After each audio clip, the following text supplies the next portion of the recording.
ಸತತ ಮಳೆ. ಗೋನಾಳ ಎಸ್ಟಿ ಗ್ರಾಮದಲ್ಲಿ ಕುಸಿದ ಮನೆಗಳು. ಇಳಕಲ್. ಸತತವಾಗಿ ಸುರಿಯುತ್ತಿರುವ ಸತತ ಮಳೆಗೆ ಇಳಕಲ್ ತಾಲೂಕಿನ ಗೋನಾಳ್ ಎಸ್ಟಿ ಗ್ರಾಮದಲ್ಲಿ 2 ಮನೆಗಳ ಮೇಲ್ಛಾವಣಿ ಕುಸಿದಿವೆ. ಗೋನಾಳ್ ಎಸ್ಟಿ ಗ್ರಾಮದ ಮಹಾಂತೇಶ ಗೌಡರ್ ಇವರ ಮನೆ ಸಂಪೂರ್ಣ ಕುಸಿದಿದೆ. ಅಲ್ಲದೆ ಅದೇ ಗ್ರಾಮದ ಯಂಕಣ್ಣ ಹಾಳಕೇರಿ ಇವರ ಮನೆಯ ಗೋಡೆಯ ಭಾಗ ಬಿದ್ದಿದೆ. ವರದಿಗಾರರು ಶರಣಗೌಡ ಕಂದಕೂರ, ರೂರಲ್ ನ್ಯೂಸ್, ಇಳಕಲ್.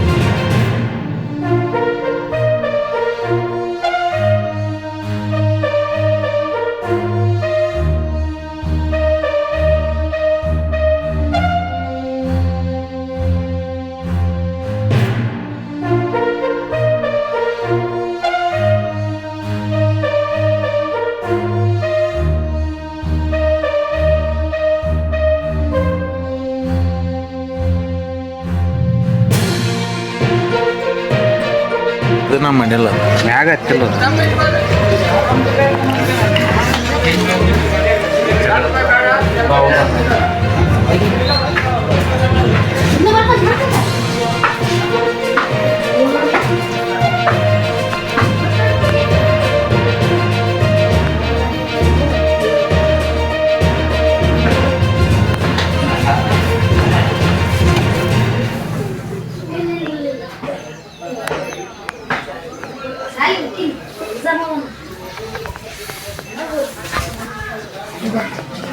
ನಮ್ಮನೆ ಬಂದಿದ್ದೆ.